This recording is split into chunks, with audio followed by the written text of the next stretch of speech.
Question number 18 suggested का कह रहे एक counter flow concentric tube heat exchanger है is designed to heat water from 20 to 80 degree using hot oil which is supplied to the annulus. Now you have to understand these things के इस तरह का heat exchanger है, counter flow है। इसका मतलब जो एक फ्लूइड लेट्स से कि ट्यूब के अंदर क्या है, ये कह रहा है कि hot oil which is supplied to annulus. तो आपका ऑयल हॉट है और वो एनुलस में है, ठीक है। I don't know the direction, you can make any direction. तो मैं ऐसे बना देता हूँ, ये मेरा हॉट ऑयल है, एनुलस कहते हैं इस वाले को। अगर ये इस तरह से है ना, इस तरह से है ना, अगर मैं इसकी वो बनाऊँ तो फ्रंट व्यू बनाऊँ इसका मैं, इस तरह से है। तो इस वाले को आप कहते हो एनुलस, एन्यूलस, और इसको कहते हैं इनर ट्यूब। सही है। एन्यूलस के अंदर आपका हॉट ऑयल है, जो कि आपका, एक मिनट पहले मैं गाइड देख लूँ इन लोगों ने कैसे लिया हुआ है। हॉट ऑयल यूँ जा रहा है, इस डायरेक्शन में जा रहा है, तो मैं इनकी डायरेक्शन एक मिनट यार चेंज कर दूँ ताकि थोड़ा इशू ना हो कोई।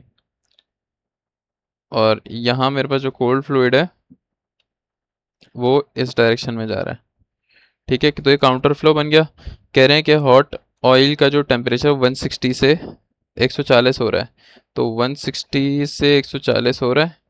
While the thin walled inner tube, जो आपकी इनर ट्यूब है वो थिन वॉल है। थिन वॉल का मतलब ये है कि इस ट्यूब की जो अपनी ये वॉल है ना, ये थिन है। थिन का मतलब ये है कि जब हम कन्वेक्शन ओवरऑल हीट कोफिशिएंट निकालेंगे उसमें कंडक्टिव रेजिस्टेंस नहीं होगी। क्यों नहीं होगी? क्योंकि वॉल थिन है। तो इस इनर ट्यूब की जो अपना मटेरियल होता है ना, उसकी अपनी कोई कंडक्टेंस नहीं होगी। सही है, सिर्फ कन्वेक्शन होगी यहाँ पे। अगर देखते हैं सवाल क्या है, मैंने देखा नहीं इतनी और से भी। तो थिन वॉल इनर ट्यूब का डायमीटर है 20, तो ये जो मेरे पास डायमीटर है 20, ये जो मेरे पास डायमीटर है कितना है, 20 है। And the overall heat transfer coefficient is 500। चलो अच्छी बात है, यू की वैल्यू दे दी, इतनी लंबी नहीं होगी। The design condition call for a total heat transfer rate of 3000, तो हमें क्यू भी दे दिया 3000। नाइस। कह रहे हैं what is the length of the heat exchanger. इंतहाई आसान क्वेश्चन है। अगर आप एन टी यू मेथड से करते हो तो एन टी यू बराबर होता है किसके, यू एल अपॉन सी मिनिमम। एन टी यू निकालो, ये निकालो, ये निकालो, ये एरिया होता है, एरिया को लिख देना पाई डी एल, पाई डी एल से ये एल आ जाएगा। लेट से आगे क्या है, अगला सवाल को हम बाद में देखते हैं या देख लेते हैं। कह रहे आफ्टर 3 years ऑफ ऑपरेशन, 3 साल के बाद performance is degraded by fouling on the water side of the exchanger. तो कुछ फाउलिंग हो गई है वाटर साइड। वाटर साइड क्या मतलब है कि बाहर मेरा अगर ऑयल है और अंदर मेरे पास क्या था, वाटर था ना, तो अंदर वाली साइड पे, सरफेस की इस साइड पे फाउलिंग आ गई है। सही है, फाउलिंग आ गई है भाई। फिर क्या करें, कह रहे हैं कि and the water outlet temperature is only 65 degree for the same fluid flow rate and inlet temperature. मतलब सेम रेट वो है, लेकिन जो वाटर का जो टेम्परेचर हो गया वो कितना हो गया अब आपका। पहले क्या था, पहले था कि वाटर 20 से आपके पास आ रहा था 80 डिग्री तक। आपको चारों टेम्परेचर पता है, you can use the LMTD method for sure. तो आपके पास चारों टेम्परेचर पता है, पहले कितना था, 20 से 80, मतलब 60 डिग्री टेम्परेचर बढ़ रहा था। अब कह रहे हैं कि अब ना सिर्फ 60 बढ़ रहा है, 60 हो रहा है, मतलब 40 डिग्री बढ़ रहा है आफ्टर 3 years। तो ज़ाहिर है 20 डिग्री लॉस हो रहा है, तो फाउलिंग की वजह से हो रहा है। कह रहे हैं what are the corresponding values of heat transfer rate. बोलो अब हीट ट्रांसफर क्या होगा। सही है, निकाल लेंगे। The outlet temperature of the oil, outlet temperature of the oil T hot out आपने निकालना है, निकाल लेंगे, कोई मसला नहीं है। The overall heat transfer coefficient you की वैल्यू निकाल लेंगे, कोई मसला नहीं है। And the water side fouling factor R F, fouling भी निकाल लेंगे। अगर यू आ गया आपके पास, मोस्ट प्रोबेबली आपके पास आर भी आ जाएगा। तो quite simple question, quite easy question and quite interesting question from my perspective। बहुत इंग्लिश हो गई, let's jump on to our question answer. तो ये आपका क्वेश्चन नंबर 18 स्टार्ट हो गया। सबसे पहले आपने काउंटर फ्लो के लिए बना दिया, ये मैं हर सवाल में आपको बता रहा हूँ कैसे बनाना है। यहाँ पे आपके पास नीचे लेंथ होती है, ऊपर आपके पास टेम्परेचर होता है, ये ग्राफ होता है। सबसे पहले क्या होगा, हॉट फ्लूइड आपका यहाँ से आ रहा है, पहले डायरेक्शन देख लो हमने किस तरह लिया हुआ है, इस तरह से कि आपका हॉट फ्लूइड यहाँ जा रहा है और कोल्ड फ्लूइड यूँ जा रहा था, ठीक है। हॉट फ्लूइड इस तरह से बनाया हुआ था। तो हॉट फ्लूइड यहाँ से टी हॉट इन अंदर होगा और थ्रू द लेंथ कुछ टाइम बाद अपनी हीट देगा कोल्ड को, और ऐसे करके कम हो जाएगा। तो ये आपके पास आ गया टी हॉट आउट आ गया। इसी तरह जो कोल्ड है वो यहाँ से अंदर आएगा, यहाँ से अंदर आएगा, तो और आहिस्ता आहिस्ता इंक्रीज हो जाएगा इसका टेम्परेचर। ये इस तरह से बनता है हीट एक्सचेंजर का। सही है, यहाँ पे आप डिनोट कर दो चीज़ों को। अब आपने क्या करना होता है, सबसे पहला सवाल है you have to calculate the you have to calculate the length of the heat exchanger. तो हमें पता है कि Q बराबर होता है, सही है, Q किसके बराबर होता है, U A L M T D के बराबर होता है। इत्तफाकन इस सवाल में Q भी गिवन है, U भी गिवन है और एल एम टी टी भी गिवन है। कैसे गिवन है, क्योंकि आपको चारों टेम्परेचर्स पता है, ठीक है। तो चारों टेम्परेचर आपको पता है, ये टेम्परेचर है आपका 80, पहले 80 है, चारों टेम्परेचर पता है, you can easily do the L M T T U method. तो लगा लेते हैं L M T T U, L M T T U होता है, एल एम टी टी होता है, यू क्यों बोल रहा हूँ मैं। तो my God what have they done, oh my God, हाँ ये निकाला मैंने, मुझे दिख नहीं रहा था। भाई ये ग्राफ बनाना क्यों ज़रूरी है, मैं हर उसमें कह रहा हूँ, सर ने तकरीबन हर सवाल में ये ग्राफ बनाया था। एल एम टी टी निकालने में आसानी होती है। एल एम टी टी के लिए आपको delta T one delta T two चाहिए होता है, सीधा सीधा ये आपका डेल्टा टी वन होता है और सीधा सीधा ये आपका डेल्टा टी टू होता है। बात ख़त्म हो गई, ठीक है। तो T H I minus T C naught, T H I minus T C naught, T H naught minus T C I, आपके पास दोनों आ गए temperature difference. L M T T का फॉर्मूला क्या होता है, delta T one minus delta T two upon L N delta T one upon delta T two, इतना तो आता ही होगा। तो एल एम टी टी के फॉर्मूले में रखा, आपके पास ये आ गया, ये देखो L N delta T one upon delta T two, आपके पास एल एम टी टी आ गया। आपने सारी चीज़ें लगाई, एरिया बराबर होता है पाई डी एल, जो ट्यूब है एनुलस का नहीं ट्यूब, अगर एनुलस का एरिया मांगेंगे, एनुलस का एरिया होगा D not square minus D I square, जैसे हॉलो शाफ्ट होती है, क्योंकि एनुलस का सिर्फ जो एरिया होता है वो क्या होता है कि ये वाला एरिया माइनस ये वाला एरिया, तो इस सर्कल का एरिया आ जाएगा बड़े वाले का। तो ट्यूब के लिए होता है पाई डी एल, लेंथ आपको मालूम करनी है, डायमीटर आपको पता है, इजीली लेंथ आ गई आपके पास, सिंपल। कह रहे हैं अगले उसमें अगले पार्ट में कह रहे हैं कि after 3 years of operation performance is degraded. तो इन लोगों ने रेशो निकालने की कोशिश किया, are you kidding me man, what are you doing, come on, why would you do this man. अब मैं बताता हूँ इन लोगों ने रेशो क्यों निकाला। आपको सवाल में ना सीपी की वैल्यू नहीं गिवन, मास फ्लो रेट भी नहीं गिवन, सीपी की वैल्यू भी नहीं गिवन, तो दिस क्वेश्चन इज स्पेशल। अगर मास फ्लो रेट गिवन होता ना तो आपको रेशो लेने की जरूरत नहीं पड़ती। पता है क्यों, आप क्या करते, आप नया वाला अगर क्यों निकाल देते हैं ना, 3 साल बाद का, ये जो 3 साल बाद का निकाला है, तो ये होता है एम सी पी और डेल्टा टी। डेल्टा टी मतलब आप कोल्ड के लिए करोगे तो T cold minus T C I, आपको दोनों टेम्परेचर पता है, सीपी इन दोनों के मीन टेम्परेचर से आ जाएगा, मास फ्लो रेट आएगा तो आपको क्यू पता चल जाएगा एज इट इज। लेकिन क्योंकि यहाँ पर मास फ्लो रेट ही नहीं गिवन, उन्होंने बस बोला है कि यार मास फ्लो रेट भी आपका सेम है, आपका मास फ्लो रेट वगैरह सेम है, सिर्फ टेम्परेचर चेंज हुआ है, तो आपने दोनों को ऊपर नीचे रखा। ये पुराना वाला है, ठीक है, ये आपके पास नया वाला है, दोनों का आपने यहाँ पे एम सी पी को, एम सी पी जो है ना उसको हम कैपिटल सी से भी डिनोट कर सकते हैं, तो उन लोगों ने यहाँ पर लिख दिया M C P delta T, M C P delta T, बस यहाँ पे टेम्परेचर चेंज हुआ है। यहाँ पर कोल्ड आउट जो है ना वो ये हो गया 60 माइनस इनलेट क्या था आपके पास 20, 65 - 20 सॉरी, तो 65 - 20 और पहले था 80 - 20, तो ये आपके पास बना है। तो इन दोनों का एक रेशो है 1.33, इसका मतलब ये है, इसका मतलब ये है कि ये रेशो है 1.33/1, इसका मतलब ये है कि जो आपका Q है वो बराबर है 1.33 टाइम्स ऑफ Q3, मतलब आपका जो हीट ट्रांसफर रेट है वो 1.33 टाइम्स कम हो गया, जो नया वाला हीट ट्रांसफर रेट है, ठीक है। और जो पुराना वाला आपका हीट ट्रांसफर रेट है वो 1.33 टाइम बेहतर है नए वाले से, तो फाउलिंग की वजह से 1.33 का फ़र्क है, इसलिए यहाँ पर ये निकाला गया। तो यहाँ पे Q की जो पुरानी वैल्यू थी, पुराने वाले की Q की, मतलब इसको इसको वहाँ ले गए, इसको यहाँ ले आए, तो पुराने वाले Q से 1.33 डिवाइड कर दिया, तो अब आपके पास ये हो गया, पहले कितनी हीट ट्रांसफ़र हो रही थी, अब कितनी हीट ट्रांसफ़र हो रही है, तो आपको पता चल गया, सही है। अब हमने कोल्ड के हवाले से वो निकाल लिया, अब आपको क्यों पता है, तो आप सीधा सीधा एक चीज़ इन लोगों ने अभी भी रेशो से कर रहे हैं, हाँ बगैर रेशो आप नहीं कर सकते।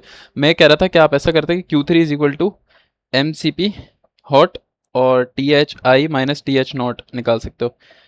देखो क्योंकि पता है क्या होगा, अगर जाहिर है कि उसमें चेंज होगा तो हॉट का भी थोड़ा सा आउटलेट चेंज हो जाएगा ना टेम्परेचर, अगर कोल्ड का चेंज हो रहा है।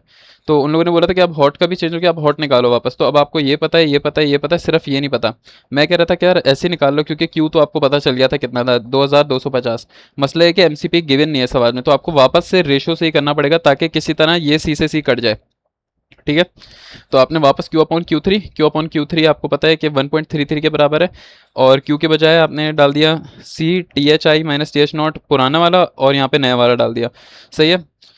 ये भी 160 है, ये 160 है, ये भी 160 है, या ये चेंज हो गया है। और टी एच नॉट पहले कितना था, 140 था, यहाँ आपने 140 प्लग इन किया, इससे ये कटा, ऊपर 20 बच गया, नीचे आपने ये लिख दिया, इसको साइमल्टेनियसली सॉल्व किया सिंपल तरीके से, तो आपके पास टी एच नॉट आ गया जो कि 145 डिग्री है। पहले कितना था, पहले 140 था, अब 145 डिग्री है। इसका मतलब ये है कि पहले ये कितना हीट लॉस कर रहा था, 20 डिग्री लॉस कर रहा था, अब ये 15 डिग्री हीट लॉस कर रहा है। तो मतलब यहाँ से लॉस कम हो गया, यहाँ से गेन कम हो गया, तो फाउलिंग की वजह से इतना फर्क पड़ा है। सही है, ये फर्क पड़ गया। Now let's jump on to the next part, जो कि कह रहे हैं what are the corresponding heat transfer rate, ये तो हो गया था। द आउटलेट टेम्परेचर, और ये भी हो गया। ओवरऑल हीट ट्रांसफर कोफिशिएंट, वापस M C P delta T वाला वो लगा दो, क्या कहते हैं। अब आपके पास वापस टेम्परेचर है, वापस एल एम टी टी निकाल के ये वाला फॉर्मूला वापस लगेगा। अब आपको लेंथ पता पता चल गई ना, कांस्टेंट है, तो एरिया आपको पता चल जाएगा पाई डी एल करके, एरिया पता है। और क्यू आपको पता है, क्यू थ्री यूज़ करोगे यहाँ पे, क्यू थ्री क्यों यूज़ करोगे, क्योंकि आप 3 साल वाले का ही निकाल लो। Q is equal to U A delta T, area आपको पता है, क्यू आपको पता है, डेल्टा टी मतलब एल एम टी टी लगेगा यहाँ पे, sorry U A L M T T होता है formula, U A L M T T, L M T D. Q is equal to, Q पता है, ए पता है, एल एम टी टी पता चल जाएगा, क्योंकि अभी ये टेम्परेचर चेंज हो गए। तो 160 माइनस 65 और 145 माइनस 20, ये आपका delta T one delta T two है, ये देख लो कहाँ गया, 160 माइनस 20, सॉरी यार ये तो इन लोगों ने डायरेक्ट लिखा हुआ है। 125 क्या आएगा, 160 माइनस 160 माइनस 65, तो ये आपके पास आएगा 160 माइनस 65 कितना होता है यार,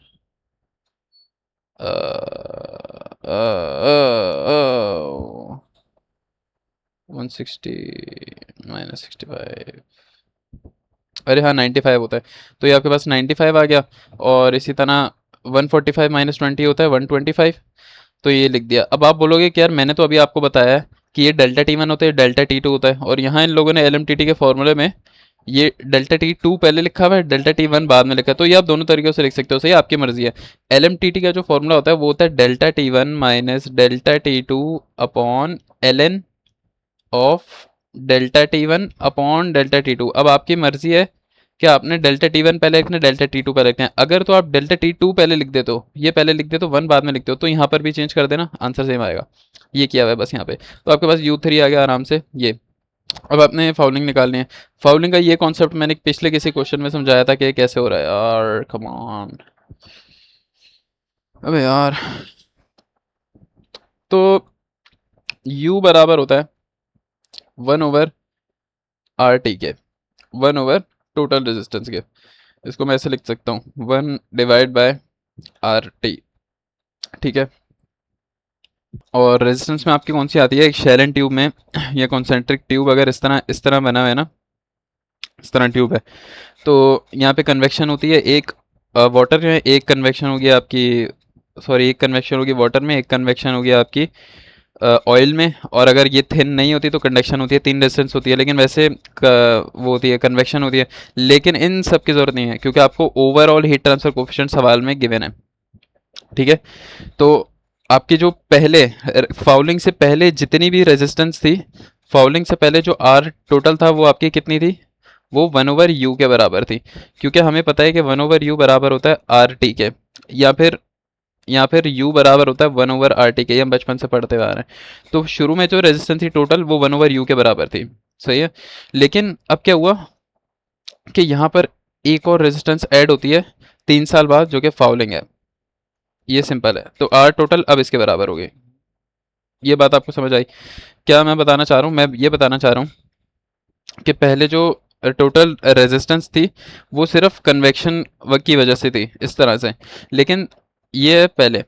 अब क्या हुआ 3 साल बाद, क्या हुआ है जो आपकी आर टोटल है वो बराबर हो गई है 1/u प्लस आर फाउलिंग। सही है। तो ये आपके पास है टोटल रेजिस्टेंस, ये टोटल रेजिस्टेंस 1 है, इसको मैं टोटल रेजिस्टेंस 3 कह रहा हूँ 3 साल बाद की। तो जाहिर है अब अगर मैंने u निकालना है तो मेरा u किसके बराबर होता है 1/r टोटल रेजिस्टेंस। तो अगर मैं यहाँ पर r टोटल 3 की वैल्यू रख देता हूँ तो मेरा u भी 3 रख देगा। सही है। तो मेरे जो 3 साल बाद का कन्वेक्शन कोफिशिएंट है,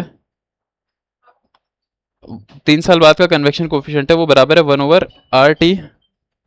तो मैं अब अपनी 1/RT 3 की वैल्यू यहाँ पे पुट करने लगा हूँ। सही है। तो RT 3 मेरे किसके बराबर था 1/u, 1/u मतलब u1 जो पहले वाला u था, और इसमें हमारी ऐड हो गई है फाउलिंग, आर फाउलिंग। आपको u3 की वैल्यू पता है कि 3 साल बाद जो कन्वेक्शन कोफिशिएंट है उसकी वैल्यू है 338।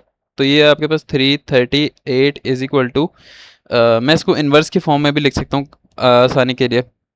1/u1 मुझे गिवन था 500 plus R fouling inverse, inverse इसलिए क्योंकि 1/, वो तो इस तरह भी लिख सकता हूँ। यही काम इन लोगों ने यहाँ पर किया हुआ है, ये देखो ये काम इन लोगों ने बोला, मैंने यही चीज़ समझा दिया बस। u is equal to this convective, दोनों की कन्वेक्टिव 1/कन्वेक्टिव से, 1/r रेजिस्टेंस, ये R of in R of inner tube है, ये आर ऑफ आउटर ट्यूब है, इसी तरह दोनों आर इक्विवेलेंट। ये आपको u की फॉर्म में गिवन है तो आपने इसको इस तरह 1/u में लिख दिया। ठीक है, इस तरह से। तो 3 साल बाद आपकी यहाँ पे इन्वर्स देखो इन लोगों ने लिया हुआ है, ये इस तरह है।